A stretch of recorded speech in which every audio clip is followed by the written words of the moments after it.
does the human engine look like? If I could take Gard's brain out and look at his motivational mechanism, what would that look like? Well, I think it would have 10 parts, 10 systems, 10 motivational cylinders, if you will. We've already talked about the biologic drives for hunger and thirst, relaxation or sleep, protect the body itself, breathing, reproduction. So these things are all regulated rigorously with motivating feelings of pleasure and pain. Do you think nature stopped there? It's got this wonderful motivational system. Do you think it just said, okay, I'm done. I'm not going to regulate anything else? Well, that wouldn't work. Because once you start regulating and giving incentives over here, what if there's something over here that's important, that doesn't have incentives? You, as a rational being, are you going to do the stuff that has no incentives or the stuff that has great incentives? I'm going to do the stuff that has great incentives. So once you start with a system that uses these regulatory pleasure-pain systems, you got to regulate everything that you want to have happen. So logically, there should be a set of what we call, say, social appetites or social drives that complement the biologic drives, and that's where the action is in this talk. And we have a few minutes left to describe that. So Paul Lawrence and Nita Noria wrote Driven in 2003, and they tried to pull all this thinking together. And they came up with the following social appetites or social thermostats that drive everything happening in the workplace. And you could figure this out if I gave you a couple of hours to think about it. What's so important in the social world that if it didn't have a system to regulate it, we'd be dead? And you could figure this out. Once you kind of see the framework and the logic, I have no doubt that you guys could figure this out. But let's see what Noria and Paul Lawrence came up with. So, social drives. The first one is a drive to learn and innovate. We are the tool maker. We are the smart primate. If we don't develop technologies, we are dead. We are slow, we're weak, we're poorly armed. If we don't have a system to encourage us to explore the environment and look for resources that we can put together new and interesting ways to create technologies, we're out of luck. So according to our theory here, there has to be a system in the brain to make sure we do this. And there has to be a system of pleasure and pain to make sure we do it and incentivize it. Well, we now know that that system exists. It was discovered about 5 years ago by Irving Biederman at the University of Southern California. He found that there is a natural opiate that is released whenever you get an idea or comprehend a new idea. And that opiate sends a signal to the basal striatum, which stimulates the dopamine system that gives us this pop of pleasure. The eureka moment. When you get an idea, it's like, whoo, that felt good. And so if we create a workplace where we say to our employees, you guys are part of the research and development team. If you get an idea, I want to hear about it. And you get people thinking creatively and looking for solutions and solving problems, they're going to get these highs as you put these two and two together. You get this click, you get this idea. Some people live for that. Anybody live for that creative pleasure of getting an idea? Okay, me as well. That's my number one motivational button right there. There's another pleasure associated with newness, novelty, curiosity. When we see something we've never seen before, our brain gets stimulated by a type of dopamine receptor called a dopamine 5 receptor. And if you take that receptor out of a rat, it just huddles in the corner and doesn't explore its environment. Humans have that same receptor, and it makes us curious. Who's curious, likes to explore? Me too. So if you have a workplace and you don't allow people to explore and come up with new ideas, is that an addition to their emotional paycheck or a deduction?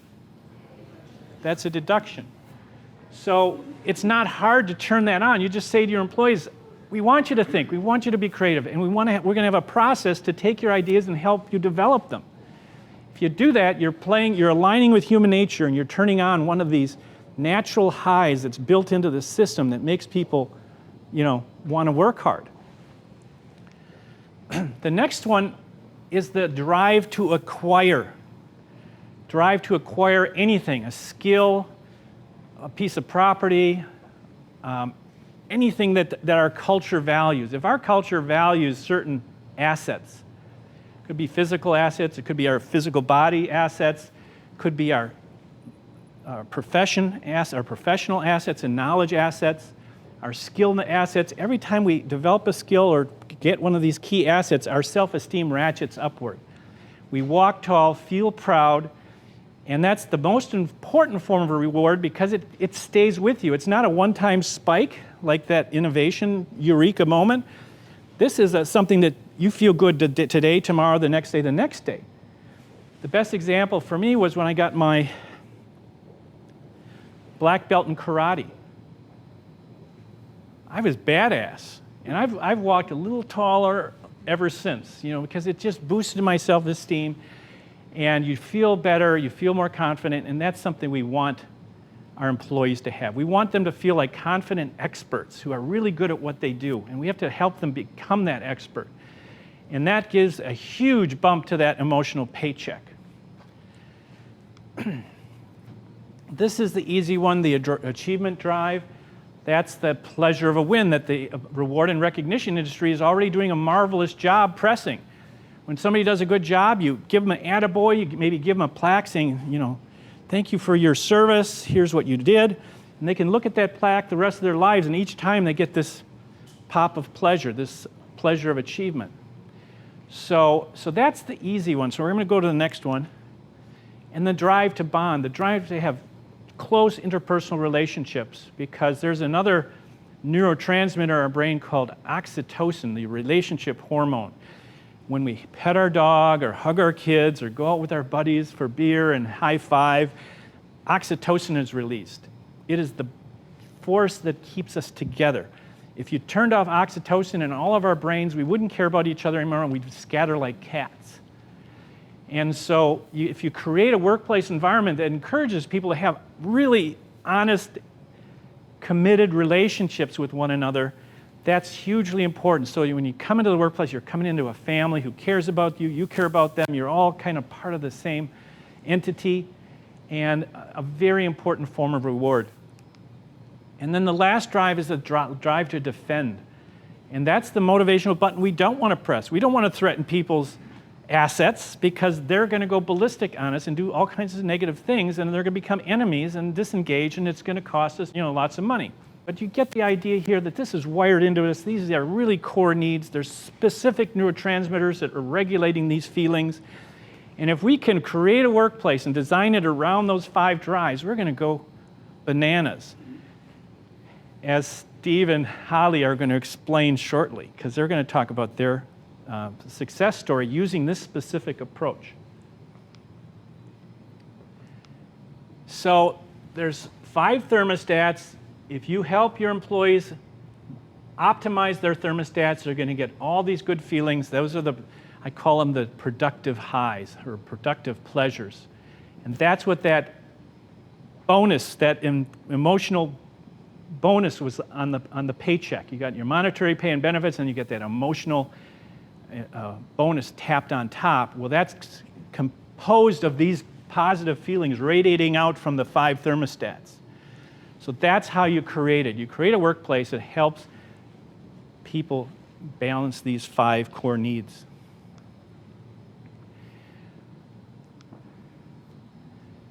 So here's what happens. If we can press those 5 motivational buttons, employees win because their work becomes much more intrinsically rewarding. They love coming to work. If they were independently wealthy, they would come just for the fun of it. Managers win because employees are more energetic, proactive, require less oversight and hand-holding. It's just a lot easier to work with them because they want to do a good job. They're thinking ahead. They don't have to be told how to do every little thing. They're acting more like owners than renters. Customers win because they get better goods and services delivered with a smile, because everybody's jazzed. Everyone's having a great time doing what human beings are supposed to do in a human way. We're aligning with human nature. You get the best outcome for everybody. Shareholders win because guess what?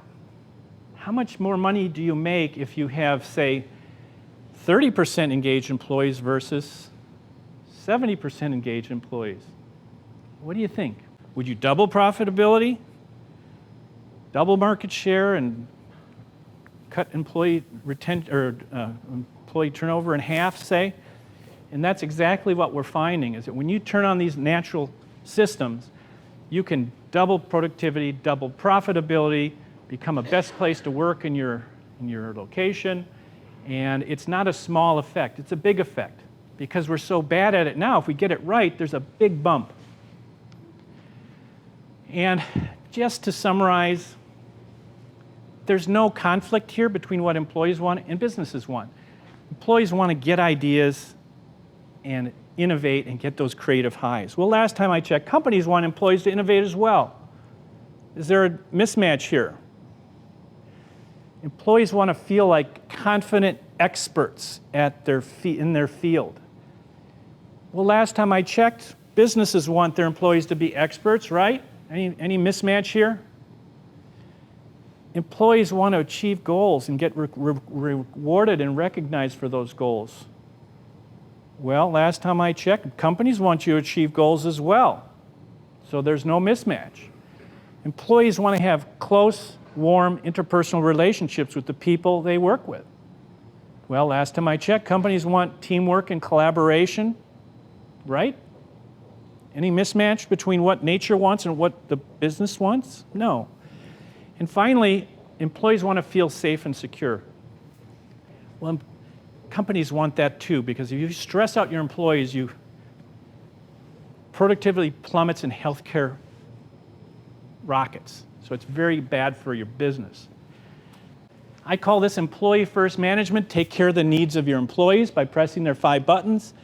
Employees will take care of the customer because they want to. Expanding business, increasing profits.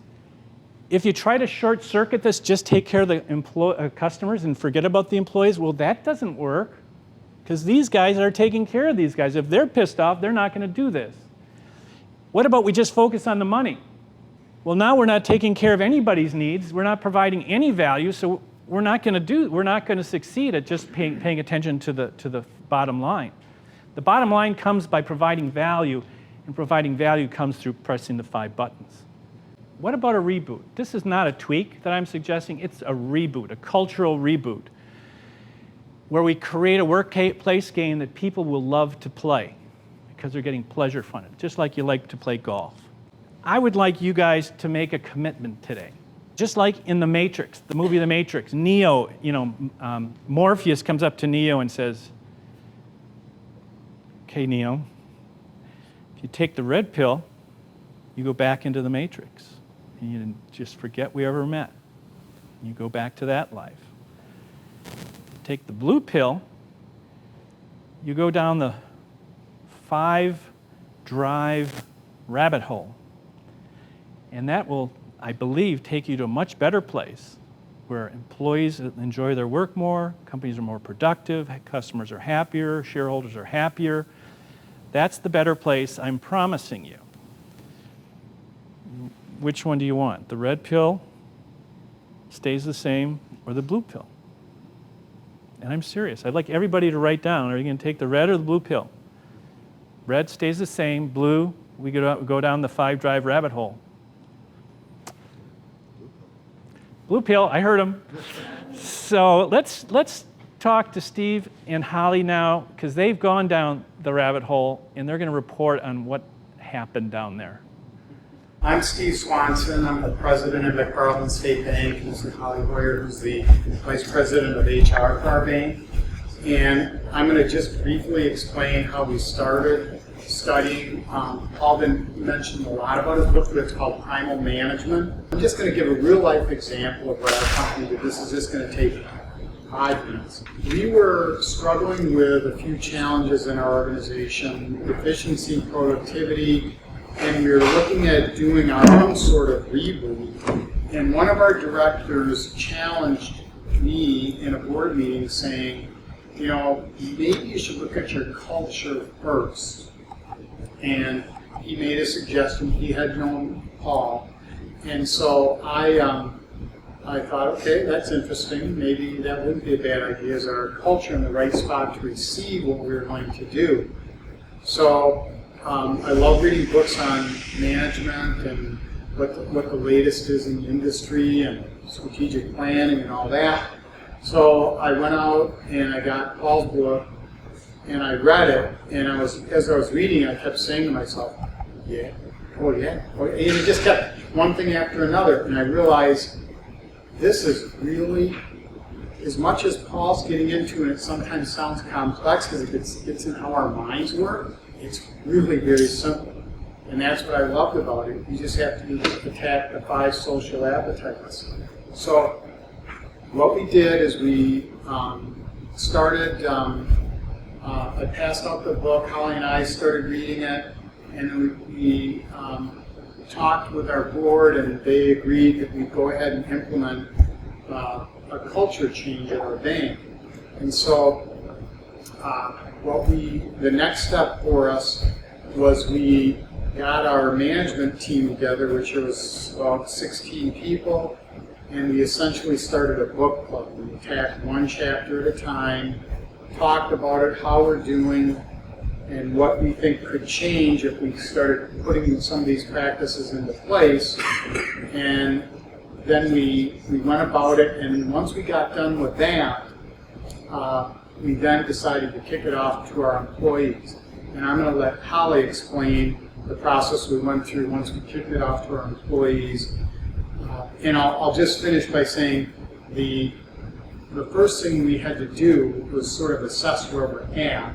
So we did a survey, it's called the Horsepower Survey, that is very simple, takes less than 5 minutes for everyone to do, and you can get a baseline of where you're at so you can measure how you're doing with your culture improvement. So I'll let Holly explain from there what we did, and then I'll finish up by kind of giving where we're headed after Holly explains how we got to where we're at. Thank you. One of the things that we need to be sure of when we first started out, it kind of matches the self-esteem button. We didn't want to tell our staff or even our owner that we thought we had a horrible workplace, because we didn't. So we didn't want to say, this is a horrible workplace and we want to improve it and this is what we're going to do. We said we wanted to enhance it. We know we're good, and we were. We had our numbers, but we knew we could be better. How can we get there? That was our question and our struggle. And as Steve mentioned, one of our board members thought this would be a good tool for us, because we really need to go through our improvement process through our employees instead of thinking around them, or we really want to focus on the employees first, which sounds like a really simple idea, but as Paul shared with you, not a lot of companies go that route. So we had to kind of retool our brain. Our bank is over 110 years old, so you can imagine there's a lot of status quo maybe, or we're into this process of really comfortable culture, and we weren't necessarily broke, kind of, so why fix it? But we really knew we could be better, so we had to go about it another way. We talked about the book club, and before we launched it to our employees, the supervisor group, or our leadership group, really had to know this book first. So I think we went through that process, and then we took the survey that Steve just mentioned, and that's Paul's Horsepower Survey. And we took the first one October 1st of last year, and we took it then for 6 months, every single month, beginning of the month. And we started off as a point, and we could probably spend 2 hours talking about that, but our employee as a group, our employee base was like at a 3.5, 3.4 reading, and now we're like at a 5.5. And what that means is that we've made improvements, and it takes into account all those 5 buttons. And again, that's just a really big overview, but we also had to commit with the supervisor group when we first started this, is, our employee group might be suspect that, oh, here we go, we're going to try this now. How long will this last? Will this be a 3-month effort, a 2-month effort, when we get into maybe something new. So we've really had to commit to stay the course, to talk about this book. I, have my books all marked up because I have to have it in front of me, not again because the concepts are hard, but it's so easy to go back into your old behaviors and your old pattern, and we really don't want to. So we try to talk about it, or we do talk about it at every single supervisor meeting. We encourage our supervisors to talk about this with their staffs once the surveys come out and we have the results, to see how their group is doing and how the bank is doing. The other part that's really important we think, for the survey is the comment section. And we actually, Paul was nice enough to customize it a bit for us, and we actually added 2 questions, I think a couple months into the survey. And so that really told us more about where our employees' heads were at. So we really, that was probably the biggest commitment. We really wanted to find out what was happening in our employees' heads and where they were at. And that's a process that we want to continue to keep doing. Because this process is so employee first, we also reignited an activities group that planned a greater amount of employee-based activities to try to get our groups to know one another a bit better, because we know that's a really important part. That's that cooperation piece that Paul spoke of, to get to know your tribe better. We strongly encourage, but didn't dictate, our supervisors to do more with their groups. Maybe have lunches, maybe go bowling together, maybe some have taken some cooking classes together. We haven't dictated that, we've just encouraged it so that they could find ways that work for them. Because Steve didn't want to sit up here and say, okay, that group has to do that, because he didn't know those groups best individually, their supervisors did. So we've done more outreach like that. We kicked off a wellness program, which again tried to get the physical health of our employees recognized, and kind of put our money where our mouth is with that one. So we've done actual tangible activities, because at the end of the day, that's really what people are seeing, or they could, taste and feel and want to know, instead of just talking about it all day long. We've had Blue Jean Fridays. Oh, yeah. You can imagine, as a community bank, we're pretty conservative in our dress. I mean, just look at the 2 of us. This is crazy for a bank, But our dress has always been very conservative, and we asked a survey, just off the cuff, one of our meetings. We said, if you were king for a day and you could change anything within reason, we're not looking for $1 million expenditure, but what one thing would you guys really want for us to change at our bank? And so we courageously asked that, knowing that we wanted to do something with it. And what do you think the number 1 request was? Jeans. Can we wear jeans every Friday? And I got to hand it to our CEO, who is actually the owner of our bank, who has been in banking 40 plus years, very conservative guy, wonderfully so. He's led, and Steve have led our bank to great success. He didn't hesitate when we had this question, and the jeans thing was really, in the past, kind of hard for him. So he showed that. It seems like a silly little thing, but for him being able to say yes to that, the employees were like, oh my gosh, he must be serious about trying to listen to us. And again, those little things meant the world to a lot of people.